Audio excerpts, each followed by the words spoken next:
Good morning. We'll call the meeting to order. First order of business is to accept the minutes from the January 20th. So move, second by Jim. All in favor? Aye. Opposed? All right, Matt, I think you're first up. Right,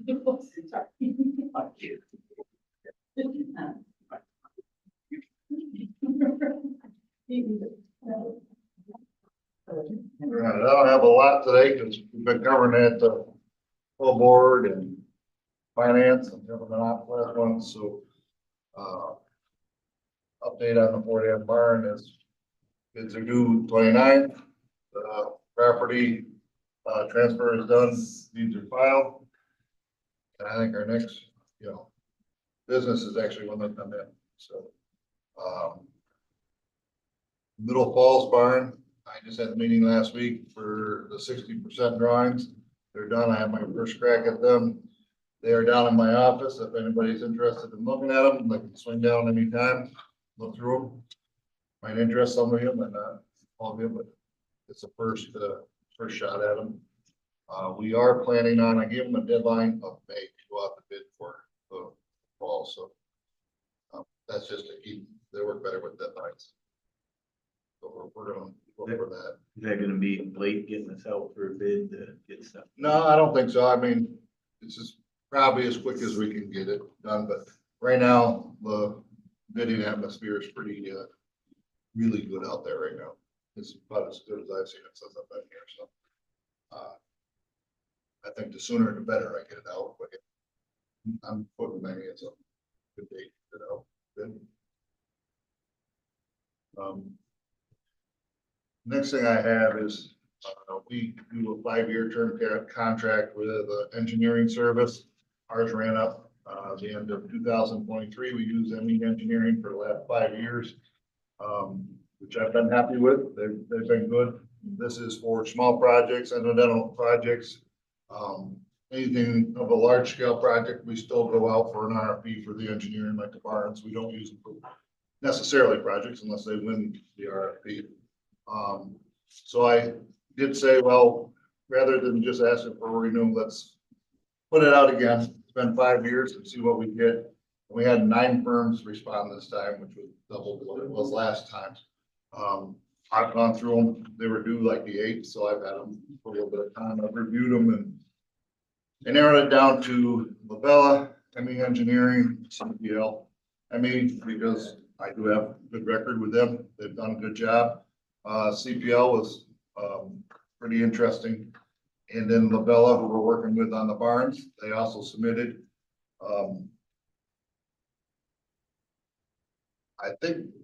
I know, I'm gonna suggest that we use Labella.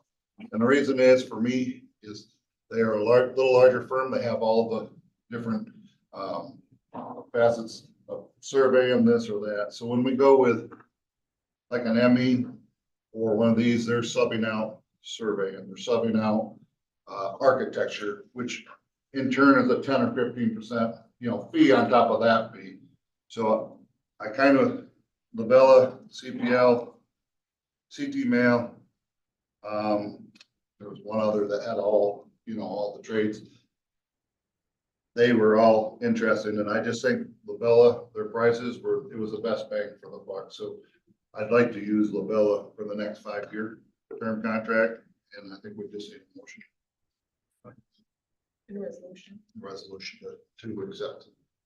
And this is a proposal, so there is no dollar number. This is a term, there is no dollar number. That's why it's a proposal, because it's a professional service. It's not truly a bid. If it was an item or a project, it would be a bid, but this is just a term contract. So how do we know which is the best deal? So I've reviewed them all. There's 9 of them. No, I mean, as far as the dollar value. How do I know? Project, yeah. So I go down through, and I know in the last 5 years, I've used project managers. I've used a lot of, junior engineers. I've used architects a lot, and I've used surveying a lot. So like those were the main ones. So I looked at the, prices on them. We could go through them all, but basically administrative service, like that's a big one because it's their office doing all the paperwork for you. With those $60. So they have the prices listed for each thing they Yeah, offer. and because it's a proposal, they don't necessarily list them all the same. So you have to kind of go through and like I made a list or Barb made the list for me and help them in or whatever. And you kind of put them in there. Well, for Labella, these ones are blank, but they use, this one and does the same thing. And one of the lines is, reimbursable expenses and then sub-consultants. So basically, cost plus 10%, cost plus 10, cost plus 15. Labella doesn't have it because they're all in-house. They have all the services that you use in-house, so there's not a chance to use that. So you've already set it up to compare apples to apples. You try to compare apples to apples the best, but this is like one of those things. It's a professional service, it's not a bid, it's a proposal. So the cost to the county is just each time you So, use them. for It's also projects. set up, yeah, so we don't ever approve anything, so basically if we're gonna do a project, that's anything, a great big remodel, and this falls under the term contract, they give me a proposal still, I come here, the only thing this does is instead of every single little project happen to go out for a proposal with these engineers, you can go to that one and they can submit it to you, and basically I still have the ability to, well, that's not exactly what I need, reform here before I bring it here. So you're still seeing any project.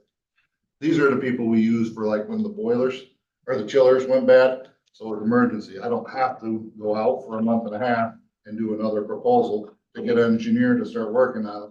I can pretty much come here and say, this has happened. This is an estimate, and then they'll get this.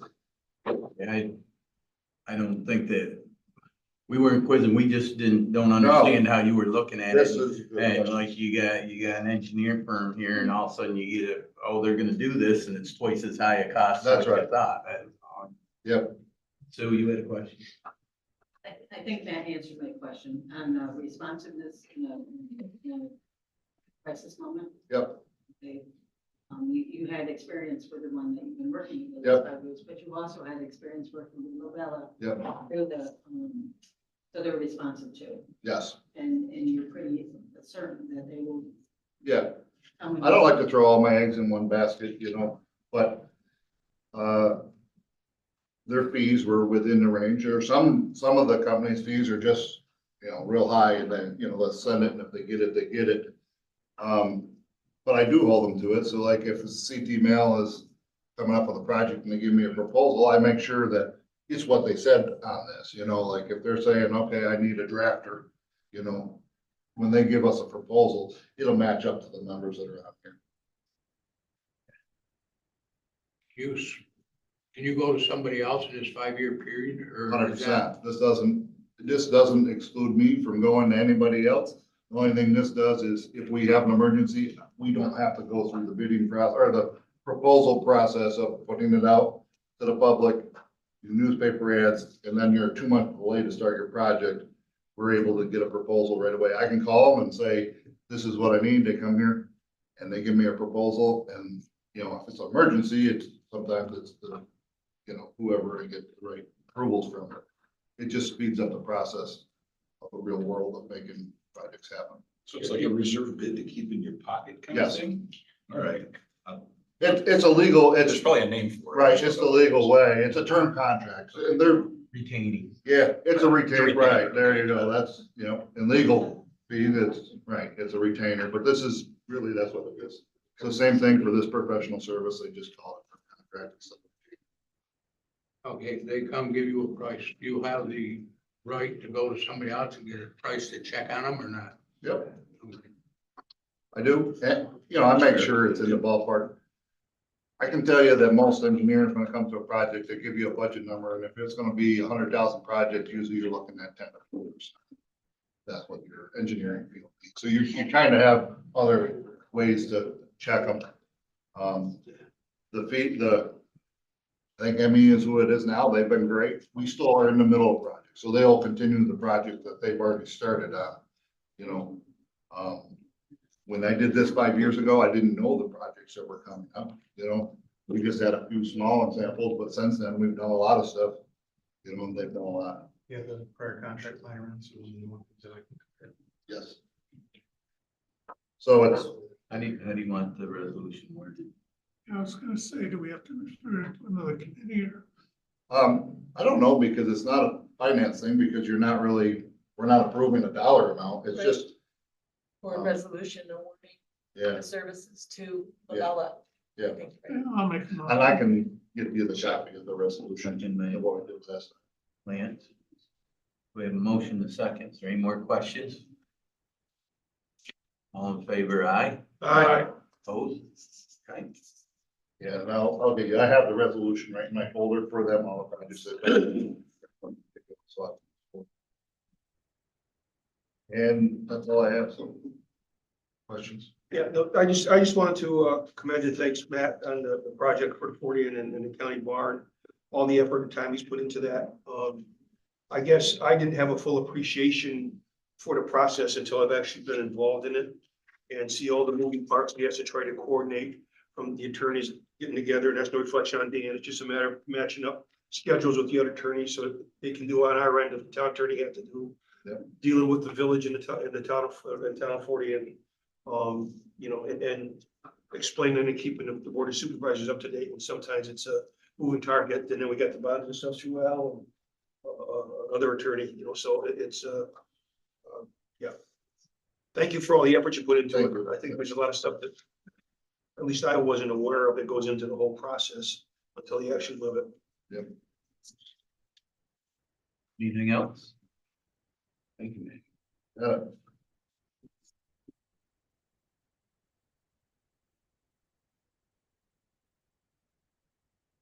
Dean? As everybody knows, I have fortunately not been able to fill either of the two vacant positions in my office. Last week, I spoke to a local attorney who might be interested in working part-time in her office. She already has kind of a private practice anyway. And speaking with Danielle, a part-time attorney can work up to 20 hours per week. I would indicate that the intern that we had last summer is coming in later this week, and I think she would like to come back once she graduates from law school. And I also interviewed a candidate for the position who's in her third year of law school as well. And obviously, I'm not going to pay anybody as an attorney who's not an attorney yet. So what I have suggested is taking one of the assistant county attorney positions, making that from a full-time to a part-time position, adding the two interns as they become available and speaking with them. I'm guessing right now the bar exam is the end of July. So the intern that we had last year would probably start in August. The other candidate that I spoke to said she'd like to start in September. I can understand taking a month off before starting after taking the exam, just because you need that kind of recharge your brain a little bit. I did indicate to the person who, if she's interested in the part-time position, it would only be through the end of the year. So that person is aware that if the two interns pass the bar exam, I would be appointing them as full-time attorneys come the next budget year. And we would effectively go back to what you see as the top staffing pattern. So I'm not looking to permanently add another position. And I would keep the other assistant county attorney position unless for some reason I really got wowed by somebody that sent in a resume vacant, so that there would also be a budgetary savings. So I wanted to put that forward for discussion, actually with personnel. So would the intent be, Dan, that if the individual didn't pass the bar the first time, you keep in the position till they pass it, or? I would give them at least one more opportunity. Obviously, if they didn't pass the second time, we'd have to move on. We'd have to relook at things. I mean, I didn't pass the bar the first time, so I know that it's not the easiest thing in the world. The chance I'm hearing right now that they may be changing the bar exam again anyway before this summer, so it'll be a completely different situation. And I only mention it because I don't want to see in a position where you split the time training a person for them to. No, understood. Now, obviously, Not being passed, that that was it's all. an entry level position, they could pass the bar and then say, okay, I'm out of here. I'm out of here. It's part of the or the possibility that you're there, but, you know, we're hoping that, since the interns have to be supervised anyway under the appellate division rules, that hopefully if they pass the bar at the beginning of the year, they can hit the ground running. There's a dollar breakdown on the changes in your information there too, in case you have questions on that. Yes, I want to thank Al for giving it to me. Is it harder to get, attorneys interested in county service? It seems to have been, I know, in Saratoga County, they're usually a 9-person staff. I think they have 5 at the moment. And they're obviously starting significantly higher than where we start. I was speaking to an attorney, at one of the bigger local law firms, and, he said they're starting their associates down about where we're starting our attorneys at. You know, I think the biggest problem right now is, as I've said before, private sector benefits are starting to catch up with public service benefits. You know, whereas when I started, we paid in for 10 years, we didn't have to pay in anymore. Now you're paying in the entire time. It's taking a little longer to vest. And it's, you know, right now, it just seems to be kind of the ebb and flow of things. Thank you. I was talking to a local attorney there a few months ago that was looking to bring another attorney in. And she goes, they want to start at what I'm making right now. And Well, I remember one time Roger got a resume that said, you know, I'd love to have a corner office, and Roger's first response was, so would I. Yes. So the adopted budget and staffing pattern you have right now and the vacant positions you're referring to are the assistant county attorney positions? Yes, Those are the 2 vacancies? those are the 2 vacancies. Okay. Obviously, 84,978, if and when it's reinstated, it'll be reinstated at 83,74 because 84,978 is gonna be Tim with a longevity bump up in July. He hits 5 years. Okay, so the change to the staffing pattern that you're looking for right now is to take one of the assistant county attorney positions that's vacant, that's a full-time position, and making it part-time. Well, it would actually be the part-time plus the 2 interns, because if you add those 3 figures up, it's actually less than the full. Okay, the full-time so- position. All right, I'm sorry, I'm just trying to get to the title part of it. So we're taking one of the assistant county attorney positions and making that part-time, Correct. right? And then you're taking the other assistant county attorney position and turning that into a law intern. I'm not, I guess I'm asking to add an intern. I don't want to necessarily give up that full-time position at this point. I don't intend to fill it. But I think it's easier if they both pass the bar than to have to recreate 2 Okay, full-time positions and leave 1 vacant, and then so you're leaving one full-time assistant county attorney full-time in the staffing pattern. I am, but I'm gonna leave it vacant. Okay. Just what does exempt mean? What are they exempt from? The grade schedule, Overtime, yeah, overtime. they're your salary, exempted salary.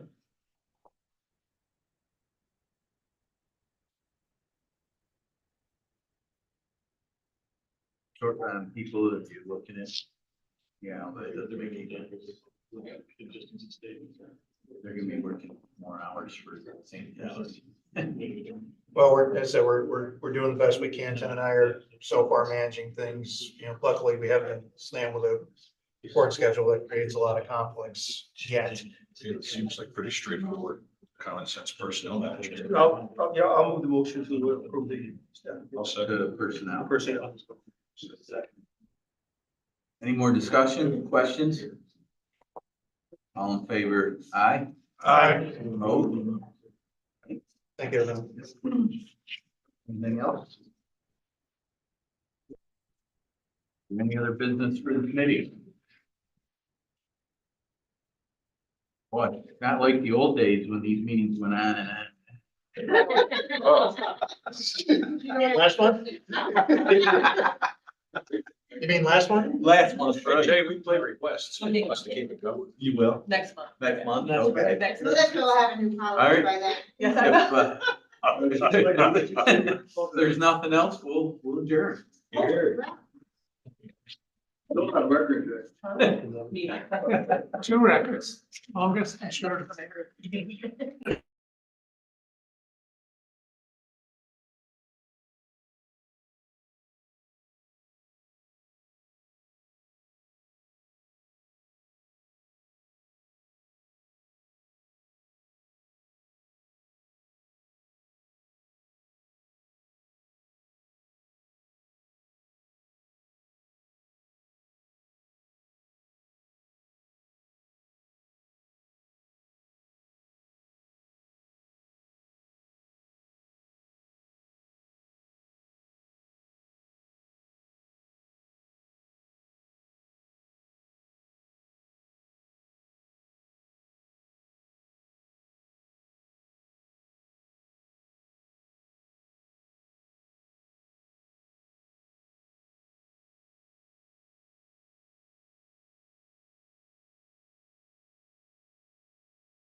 Yep, are we ready? Yeah. From cows in Washington County at 118%. Is that, do you have something to do with that, Kelsey?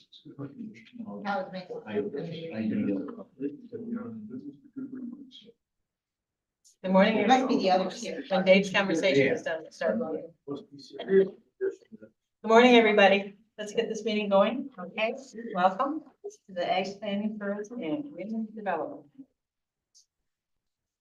We have a motion to accept the minutes. Good to go. Yeah. Okay, Jay and Nate, second, and all in favor? Aye. Okay, so Laura, you want to update us on everything that's going on? Everything? Everything. All in one fell swoop. We're gonna be here for years and I'm gonna try and make this short. So just a few things to catch you up on. As you see, I passed out, just a very brief, analysis on some of the highlights on the Ag Census data. For those of you who are not aware of it, USDA does an agricultural census every 5 years, and just like, well, actually, no, anyway, through like regular census data, it takes them years to actually analyze it once it's done. So it's always a couple of years after they collect the data before we actually start seeing any of it. So we are just now starting to see some of the interpretation of the data from the 2022 Ag Census. Cornell sometimes does a very thorough analysis. I don't know whether they've done it this year, but I thought I'd give you some highlights.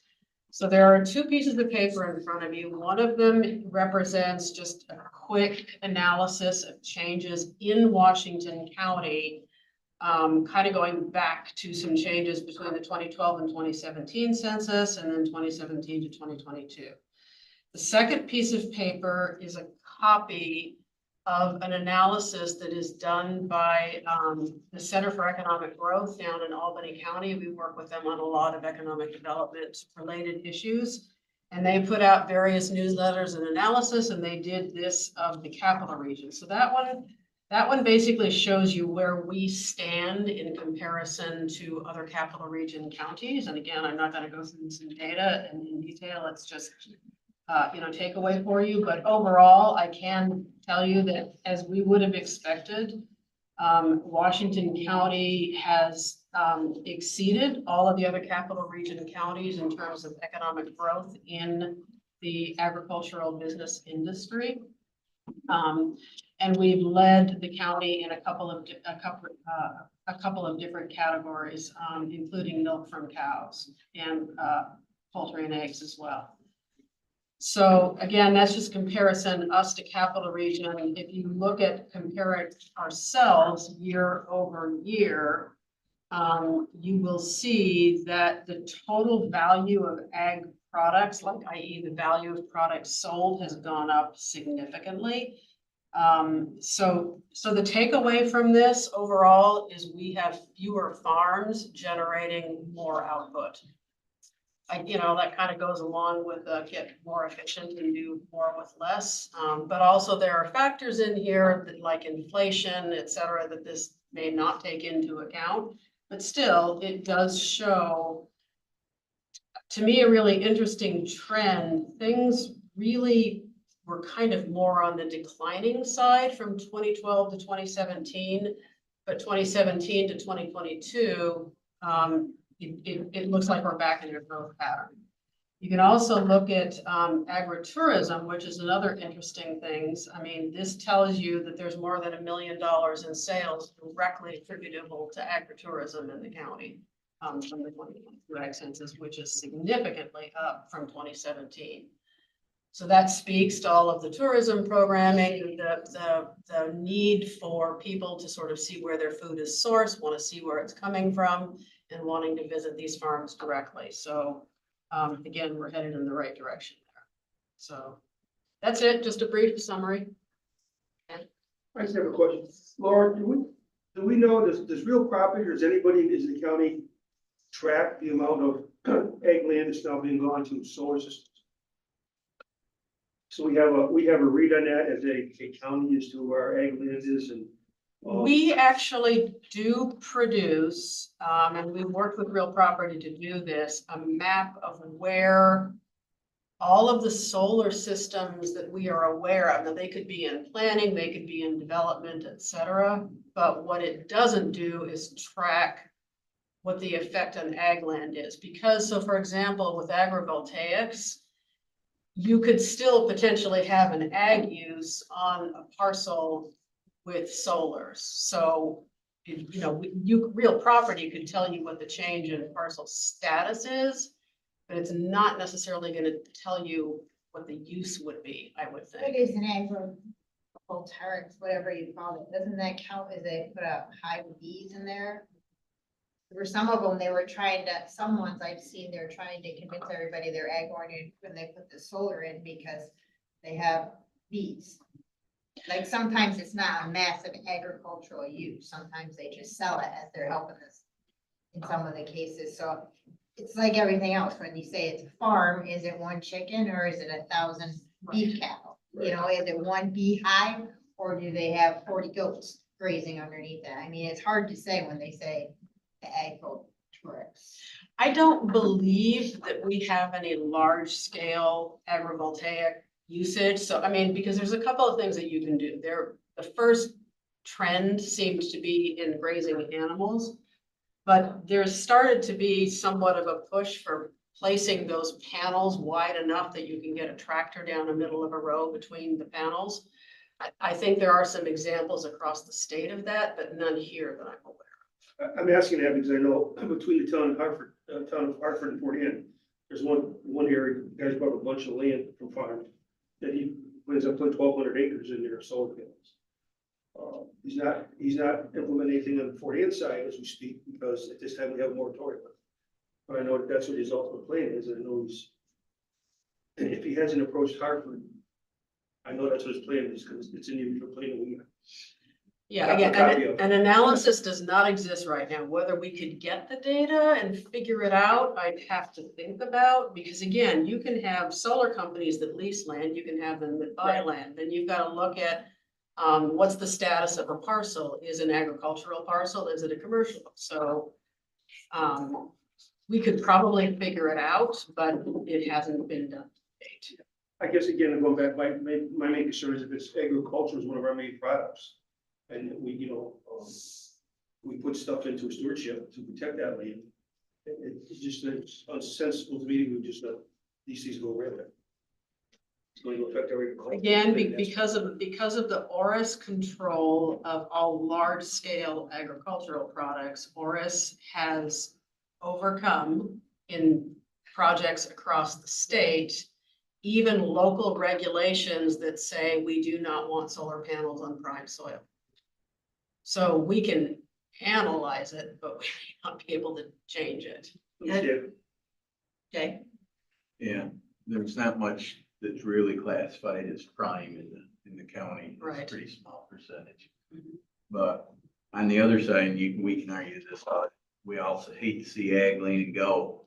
But you look at these figures and you got that small farmer that's been eking out a living, working 7 days a week, and the guy comes in and says, I can give you $2,000 an acre every year for the next 20 years.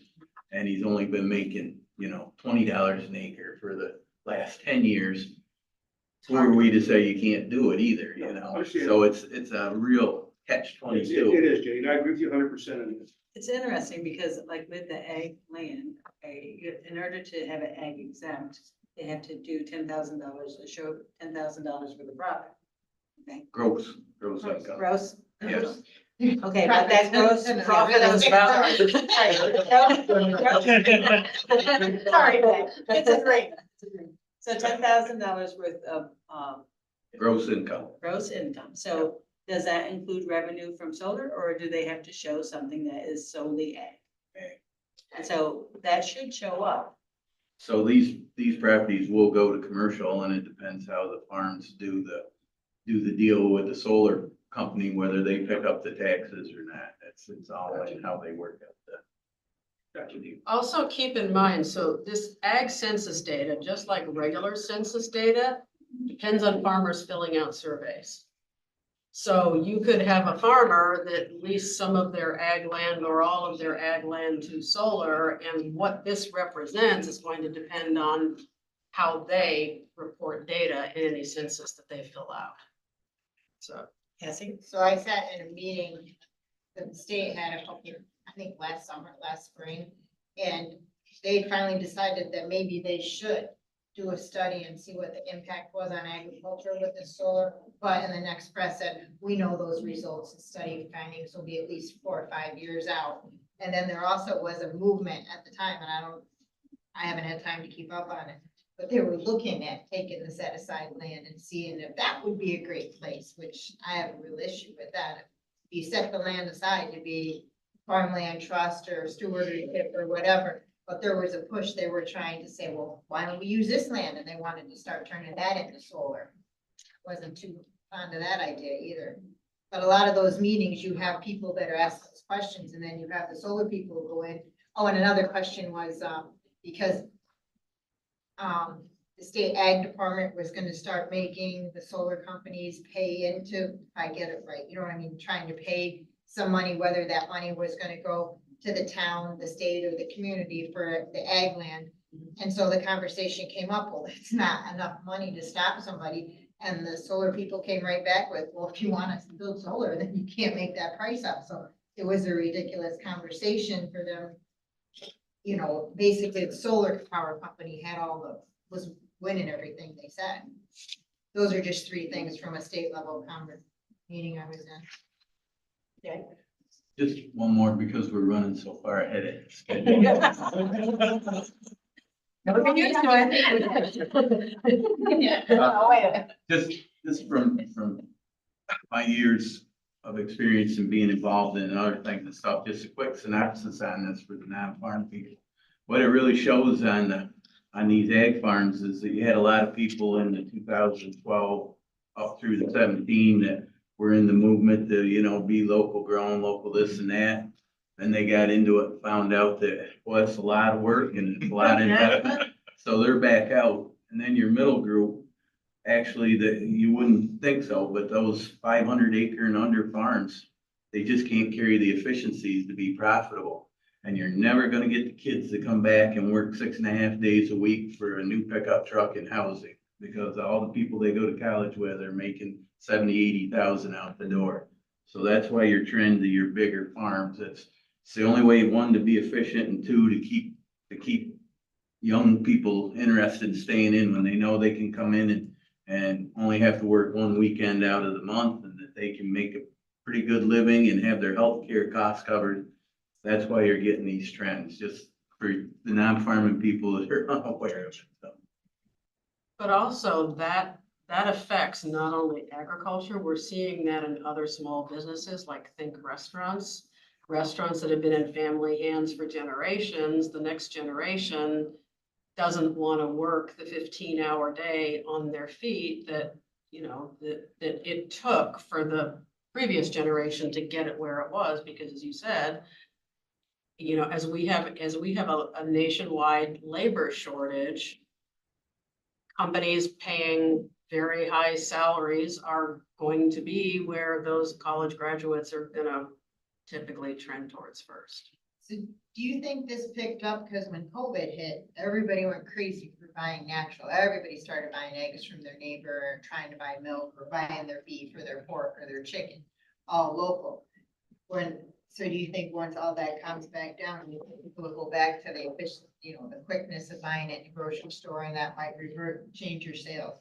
I mean, right now beef prices are. I think it already has, because people aren't spending the money on organic. That's true. Because the inflation has drove everything so hard. Well, eggs is one of them. I mean, when the price of eggs skyrocketed, and I'm aware of several people that started small egg businesses on the side that are doing outstandingly well. So some of them I think will continue. We hope, but again, the agritourism thing, again, it goes back to how do they fill out the survey? Is it an egg farmer where somebody came to pick up their eggs and then visit? What exactly did agritourism mean to whoever's filling these forms out? But whatever it meant, it is telling us a story, and it is telling us that it's generating revenue, that's creating sales tax, and these people, while they were up here visiting these farms, might have stopped to get gas or somewhere else along the way. It's amazing when you look at this list and then you think of the domino effect on agriculture, and you think of the supporting services that support and respond to all of our local farms and the growth that's occurring within them. You look at the Washington County Fair, and you look at, Salem Farm Supply, and Barges, and all these different supporting businesses that rely on their farms, good health and day-to-day question. Yeah, I was just gonna add to that, because I always preach this too, when you look at the sheet with the county breakouts and where Washington County is the hub for all of New England and Eastern New York as far as businesses that support farms. So we have to remember that as supervisors, that we have some real key businesses in this county that help the rest of the region, so. I'll never forget somebody coming into McCarty's barn years ago, and there were young people that owned a farm down in Rhode Island, and they were coming up to Salem's Farm Supply to get all their machinery. Same from Maine, one point, they were running routes out into the New England area, because it was the dealership. It's just unique to have 3 major manufacturers in Washington County. Yes. You have no idea. Unless you're in it. Well, even the credit services, FSA and Farm Credit, are all centralized into Washington County, that's handling all of the region and so. Not to mention USDA. Farm USDA, service. yeah. They're all- So any other questions for Laura? Or discussion? Okay, a couple of other things. So as you know, we periodically put on trainings in partnership with the Department of State for your planning boards and your local municipalities. We have one coming up on March 18th. There will be two different trainings that evening, starting at 5:30. The first one is the role of your local boards, like, you know, for people who are just getting into these boards, what's the difference between your ZBA, your planning board, what their roles are. And then at 7:45, it's actually a sort of a mock participation exercise on working with site plans and special use permits. So again, the training will be here downstairs in the training rooms on March 18th, and we will send notices out to all your local planning boards. Just as I believe all of you are aware, just because this is done through public safety, with the concern for the potential impact of the potential closure of Great Meadows, we are working with Behan Communications to get some real data for us. Unfortunately, we did not have it in time for this meeting, but I am hoping to have some information back by the end of the week, so we will get back to you then.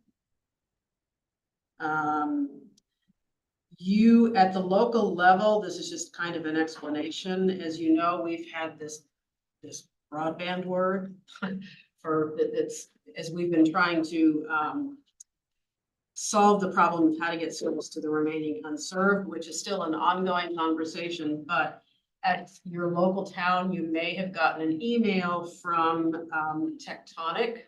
Tectonic has been retained by the Lake George, Lake Champlain Regional Planning Board to put on, or to do an analysis basically of the 5 counties within Beth's footprint and make some recommendations. So I've basically told Tectonic that it is likely that I will supply them the information, but should you have anything to contribute, I just wanted to let you know that that's what that email is for. It is a real thing that is happening. But we do have a fair bit of information for the county. So speaking of regional planning boards, and the last thing that I have is, again, for those of you who are new, as part of the federal ARPA funding, we found that we were eligible for $100,000 in funding from EDA that went back to, because we happen to have some tribal land. So we allocated half of that to county administration to put up a sign, and half of it is going to planning to fund the regional planning board to offer a no-cost technical consultancy analysis to any business that applies. So we have 25,000 that has already been paid to the regional planning board. I'd like to move the second 25,000 into my budget so that when we get the invoices from the regional planning board, we can pay them. Good finance. Second. Okay, Jay makes the motion, Cassie and second. Any discussion? All in favor? Aye. That's it. That's all I have. Any questions for Laura? Could I ask you to go back on the training for planning board again, the date on that? March 18th. One is at 5:30, and then the second one is at 7:45. And both here in the training rooms downstairs. Would that be advantageous for like your planning board secretary to attend? Absolutely. Will you be sending emails out? We'll send an email out to all your local. Very good. Thank you very much.